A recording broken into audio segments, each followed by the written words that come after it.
back here after a quick break, and we're with Megan with Shining Stars. And Megan, we were talking a little about how you got here, what you love about, what do you love about living up here?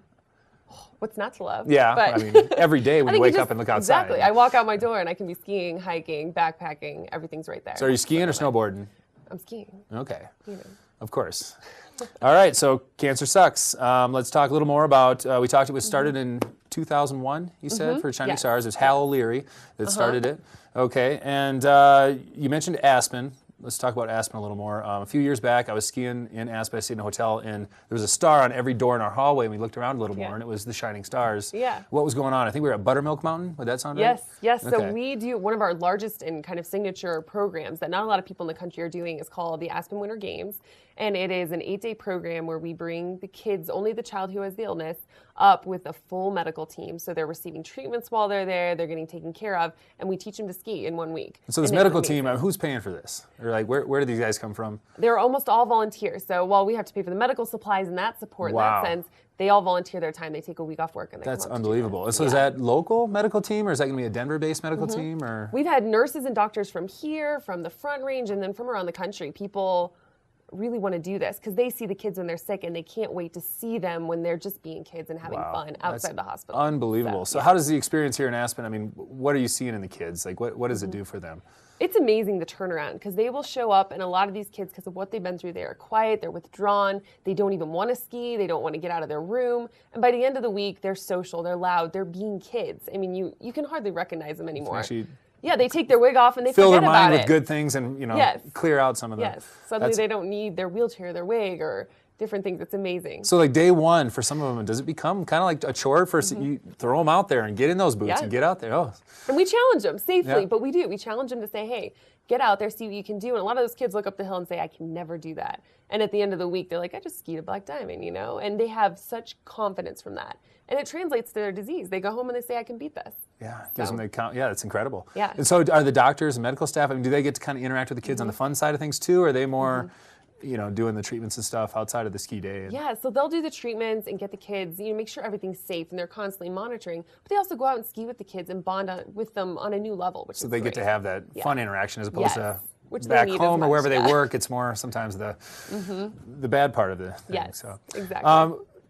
What ski equipment, I mean, is every kid able to just ski, like on normal skis, everything's set up, like you or I would go out and ski, or do they need some assistance? Do they interact with the resort? They have a wonderful sports center for the disabled program up there. So we work with the National Sports Center for the Disabled up here. A lot of our volunteers and then a lot of our equipment we're able to get from them, and they're another nonprofit, as you know, so it's a good partnership.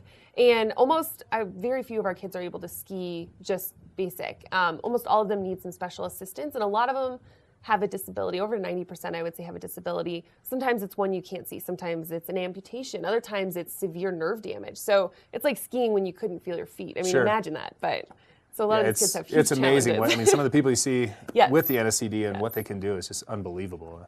Yeah, that's great. And so volunteers with NSCD, what are you doing to get volunteers? I mean, how do you guys market for donations? I'm assuming all these medical, or do the families have to pay for the medical treatments and stuff? Or no, actually, so while the kids are under our care and while they're at programs, we cover every single cost. Okay, so the family doesn't have to come up with this huge chunk of change to try and... Travel, winter clothes. Some of the kids, they don't even have jackets. Like, we do whatever is needed to make them be successful at this program, we'll do. So do you guys hold events then on the donation side or the fundraising side? Do you do golf tournaments, or what are some of the things that you do? We do all sorts of stuff. Locally here, we have a half marathon, and I believe this year it is June 27th, which is a Saturday. Okay. Now, is there a couple half marathons that go on here? Is this... It's the only half marathon. It is a half marathon. That's a long one, so right. Yeah, 13 miles, yes. So I recommend people try that. And there's info on that on our website. Okay. And I'm trying to think. We have a golf tournament in Denver as well. And then we have a lot of other exciting stuff coming up. And it's all, again, on our website, which is shiningstarsfoundation.org. Perfect. Yeah. All right. Well, we're going to take another quick break, and then we'll be back to finish off our interview here. But with that, we'll check and see what's going on out and around there.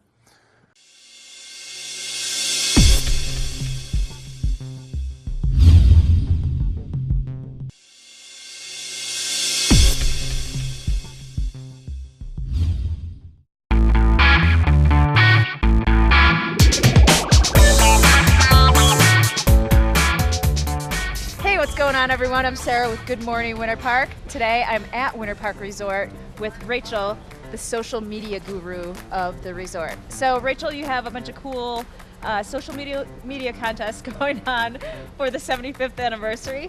One of them I saw was the secret cash stash. What is that? Yep, so we're actually going to be hiding a $75 gift card in the secret cash stash box somewhere on the mountain or around the resort several times a month this season. So we'll put out a clue, and you can actually find those clues at winterparkresort.com/75. Okay. That's our 75th anniversary page. And just look for Secret Cash Dash. You can find those clues and then get up on the mountain on that day and try to be the first one to find it. When you find it, there'll be a big $75 bill inside. Just take a picture with that $75 bill and hashtag it, #75WPR. And that way we know you're the first person to find it and we'll get you your $75 gift card. Awesome. Well, thank you, Rachel, for letting us stop by. Yeah. For Grand County and Good Morning Winter Park, I'm Sarah, and I will see you out and about.